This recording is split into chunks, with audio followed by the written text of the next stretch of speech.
Godzilla. All Grandpa's hard work. Hours and hours. Hours spent.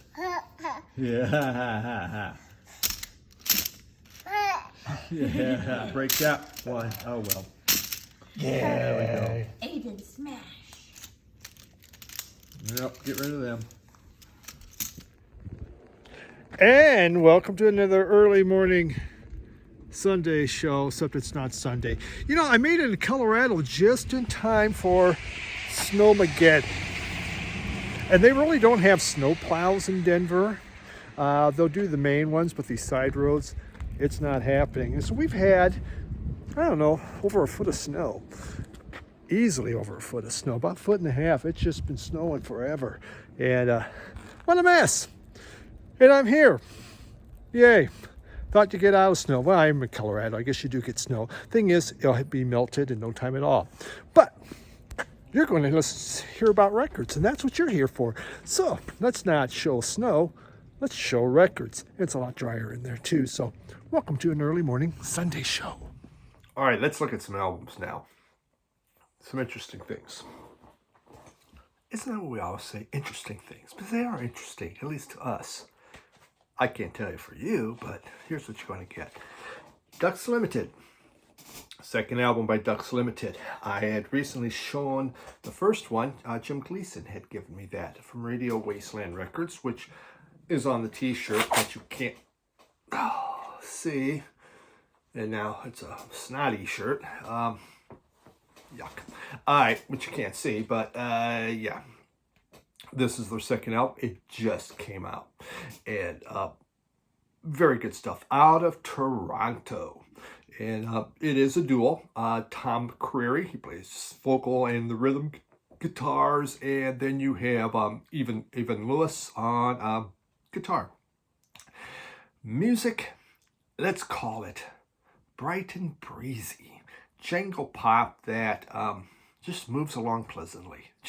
It's fun to listen to. Very enjoyable.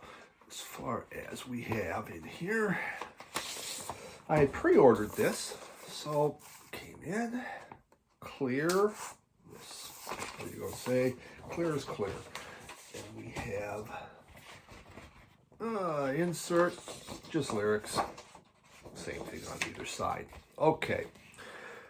So, yeah, bright, breezy, kind of lyrically though. So it's, you listen to it, oh, it's kind of happy, snappy. And then we come down to the lyrics, which when you look at the other album, this is much darker. They're more interpersonal. They sing about societal collapse, which, who doesn't want to sing about that? Talk about urban decay, always a fun topic, and about keeping your head above water as things are falling apart all around you. Yeah, okay, so not as bright and breezy, but yeah, okay. They're kind of a bummer, huh? Well, still, it sounds great with all that. Something to compare it to, I would say like the Chills, the Feelies, the Bats. I think those will all be good groups to compare this with. And if you don't know the Chills, the Feelies, the Bats, then it's jangle pop. In a good way. Very well done. Very enjoyable. It is just, shall we say, there's like jangle pop with something to say. Name of the album, I should have probably said that. Harm's Way. Harm's Way is the name of the album. And again, it is their second album. So good music from Ducks Limited. Originally Ducks Unlimited, until they got in trouble with Ducks Unlimited, the group, the organization. So now Ducks Limited.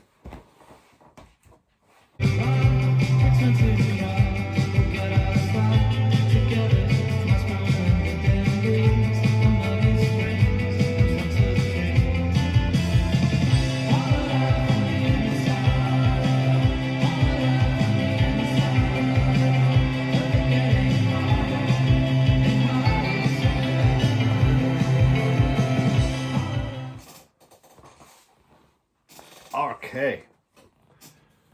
Grinderman.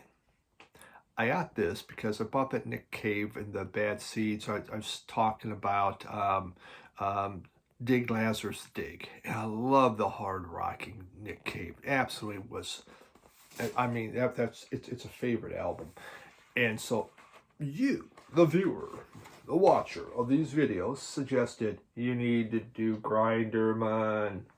And I remember when this came out. Sorry, hit you in the head. Serves you right for spitting on me. I remember this came out, and I was read about it. Okay, it was Nick Cave, whatever. But this was awesome. It was really good. Let's see, we got anything special here. Anything we have? Oh, our black vinyl, and nope, little thingy. What? Well, that is the most worthless. It's just a sheet of black paper. Well, what's the point of that? There's zero worth there, except someone had some extra black paper. It's black on both sides. There's some tiny, tiny print. Well, that was just the dumbest thing I've ever seen. All right. Okay. Never asked me. Okay, so Grinderman, an Aussie-American band, Nick Cave's band, a lot of his group, and that was formed in London. So Aussie-Americans, and we form it and do it in London from 06 to 011. Kind of Nick Cave was getting a little burned out. He wanted a side project, so this became his side project. And the original name of the group was Mini Seeds. Instead of the Bad Seeds, now we're the Mini Seeds. Well, it did change to this. This album, I mean, it is packed with energy.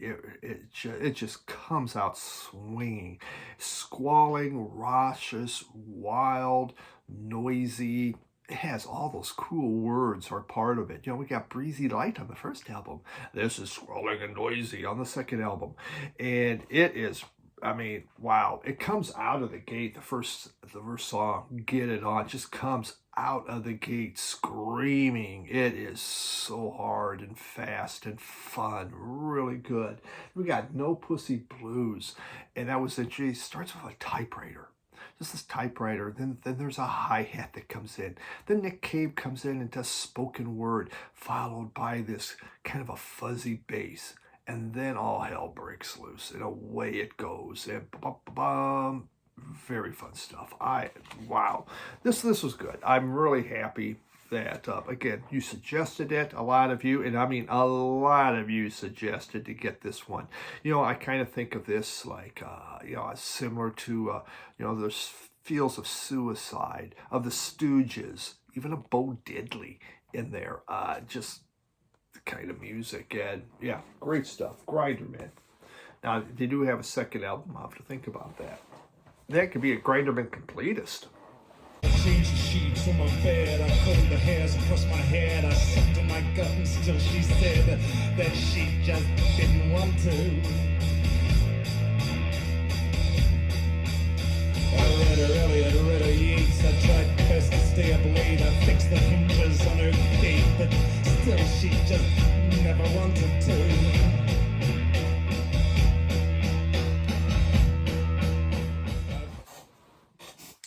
Red Kross. And, I was newly introduced to this a couple years ago because of the VC. As I've mentioned, for those who've been around, that I thought it was a rap group, Red Kross, and whatever. And not that I don't buy some rap, but I don't actively pursue it. This is a nice original. Isn't that neat? And got a little gluey, sticky thing there. But Red Kross formed in California in 1980 to 97. They broke up, then came out in 04.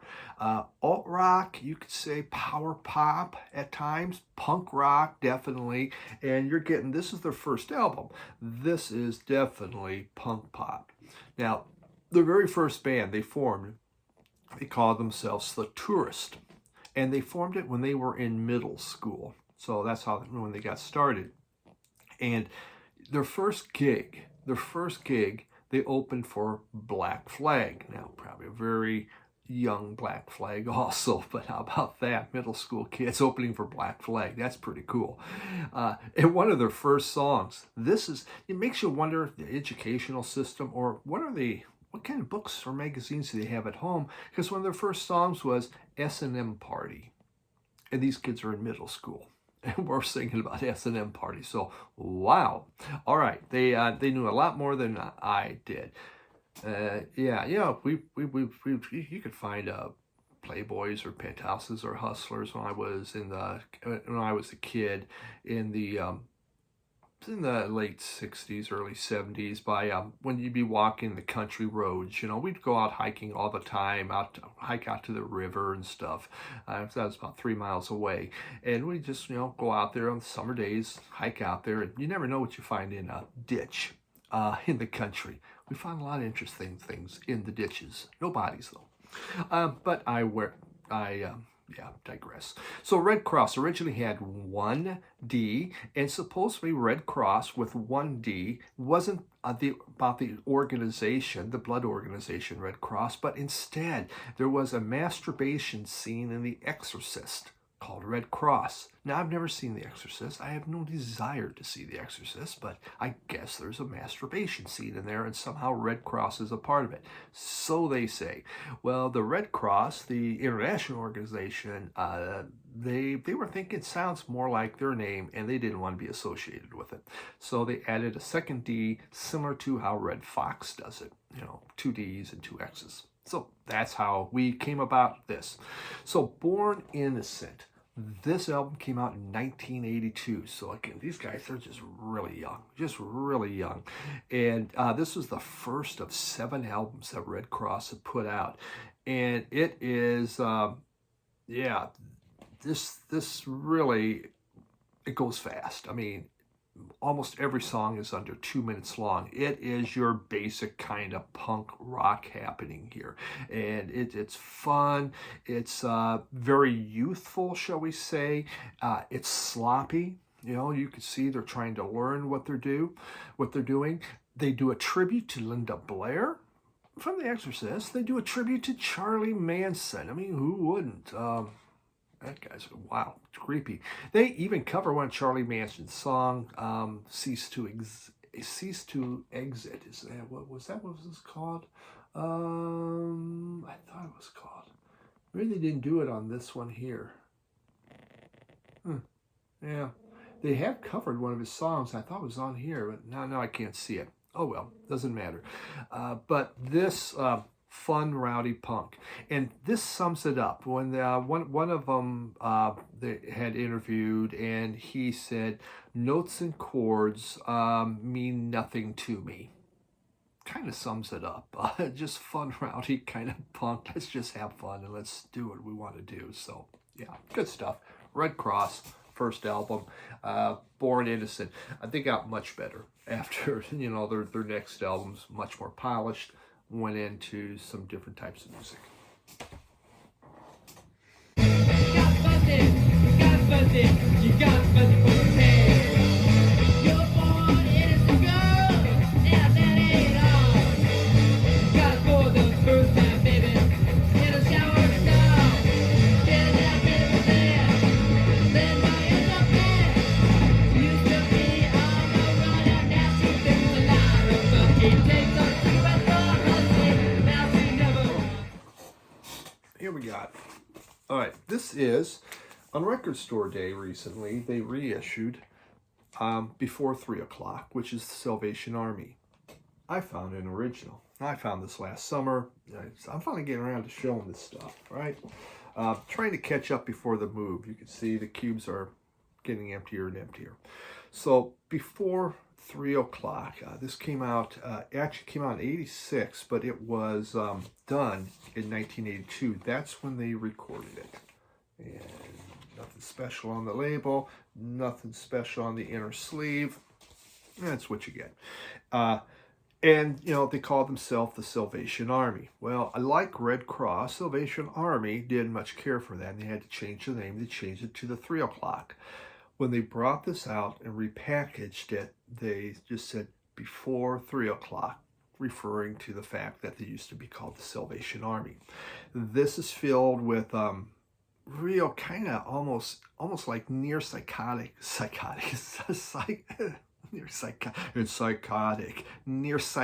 psychedelic type guitar riffs. And then there's like these pop vocals happening. Very, very much their music was one of the cornerstones of the Paisley Underground, a super important part of it. The 3 o'clock for next group was that way too, but you really hear it in here. I mean, she turns to flowers. It's just the very first song. She starts with these backward guitars. Just starts off this psychedelic feel. For the group, best references would be, I think, the best from the Beatles, the Byrds, and the Velvet Underground. Mashing those together, you kind of get the feel. You know, and the Byrds were a big part of what people were using as a reference to with the Paisley Underground. She Turns to Flowers. That song is also, it's just great. It has these wonderful guitars. This album, when you think of the 3 o'clock, when the Salvation Army, I found it to be more punkish. Definitely a more punkish feel because it's a lot earlier and punkish and garage rock than what the 3 o'clock was putting out. Really interesting. Now I gotta decide. Okay, so I have this original, and it's not too bad. The inner, you can see that is a little worn out versus this, but I'm not sure if I really need now this record store day since I have an original. Sometimes it's nice to have a copy, play, do not play this, but how often do we really sit and play? You know, when you get a few thousand records, this isn't like I want to play it every day, is it? So I don't know, maybe I'll trade this one in. I've been finding that a lot as I've been finding originals. You know, I had one of these and it's like, do I really need to have it? So yeah, we'll see. Good music though, 3 o'clock.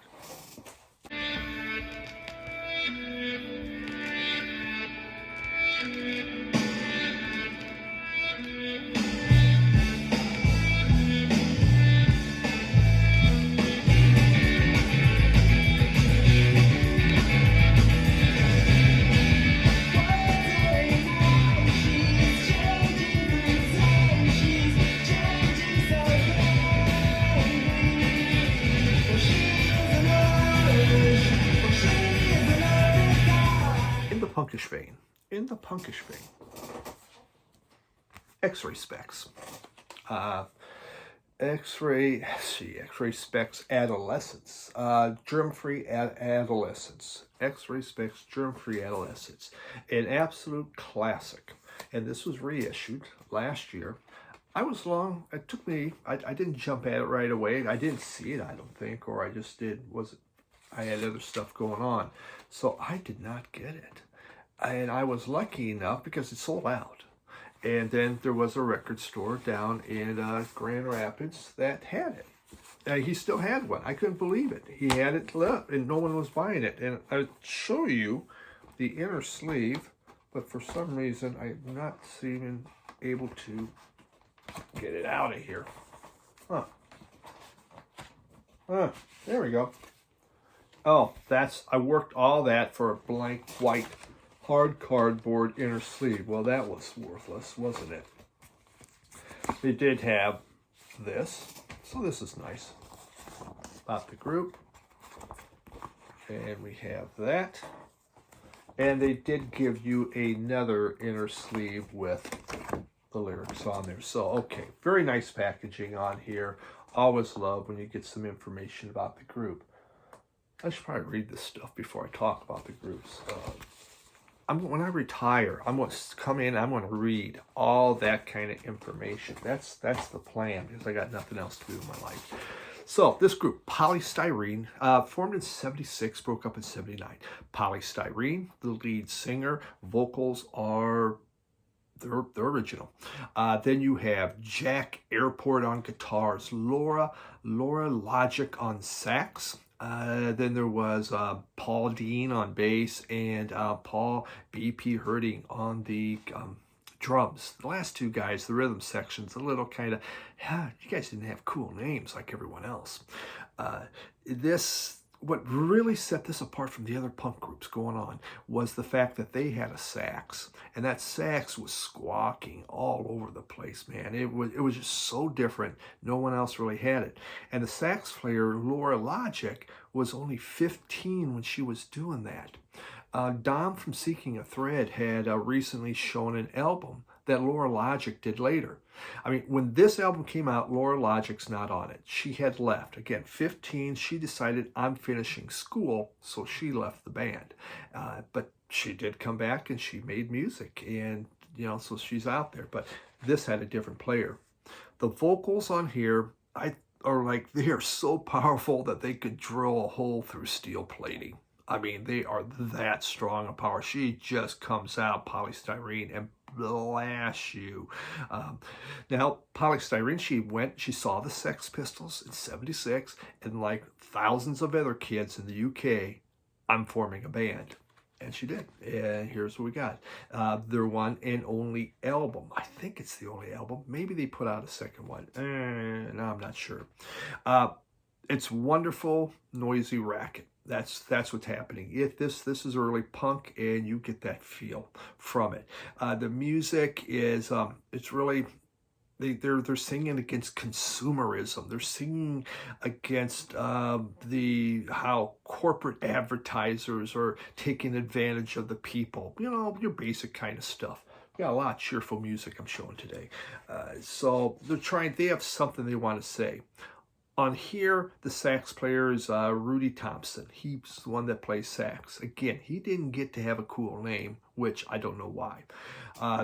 There are a lot of hard rockers on here and a few quieter ones.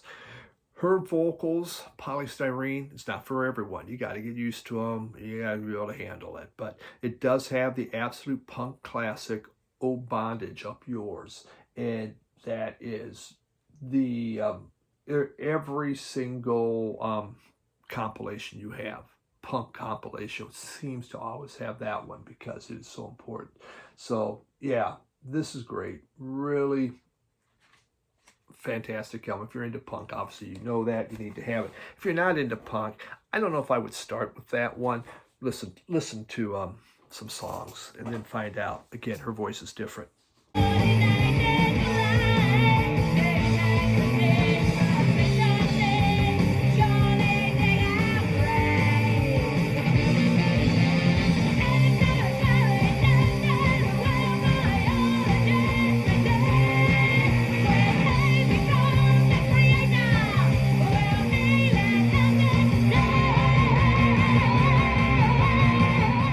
Moving into this, Foo Fighters, greatest hits.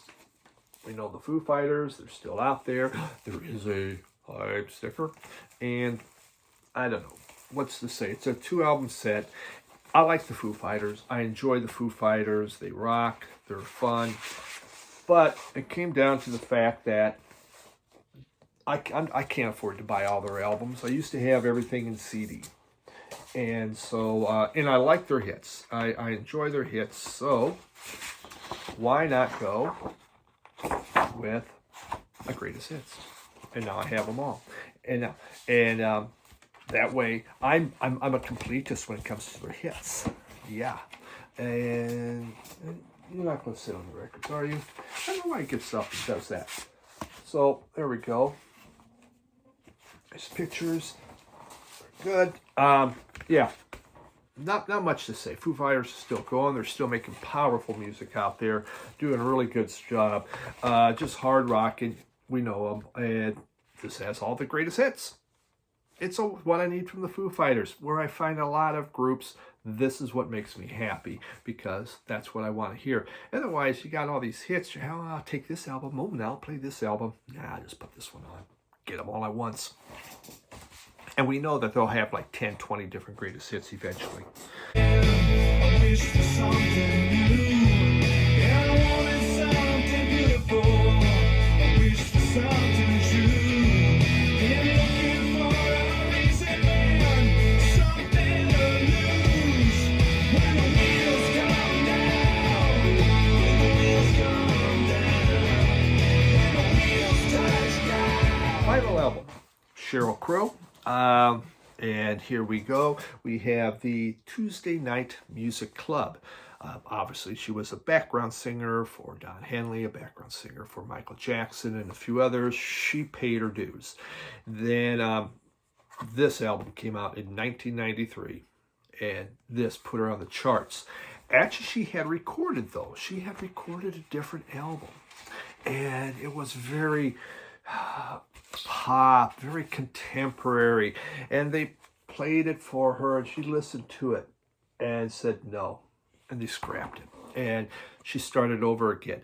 And she got with a group of musicians and producers that got together on Tuesday night. The Tuesday Night Music Club is what they called themselves. They just got there and they would start writing and playing, and they worked with her on setting this album up. They'd have beer, pizza, or whatever, and this is what came out.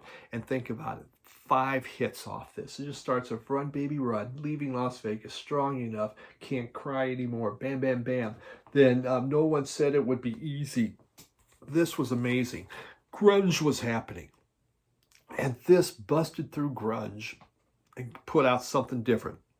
Singer-songwriter type music. Now, again, do I need all of Sheryl Crow? I don't. I like Sheryl Crow. Greatest hits probably would do good. This is like a greatest hits, though she has some other songs that I really do like, and that would be the only other album I would get from her. I appreciate her music. I don't have the room or space to need it all. I just don't. But this one is, to me, a classic and really big. And you just think about the music that was happening in '93. And this comes out and just dominates the charts. It just goes to show people did want something else. It wasn't all about grunge. And, yeah, the hits were big. So, Sheryl Crow. Only thing she needs to carry on. Taught her how to run, baby, run, baby, run, baby, run, baby, run.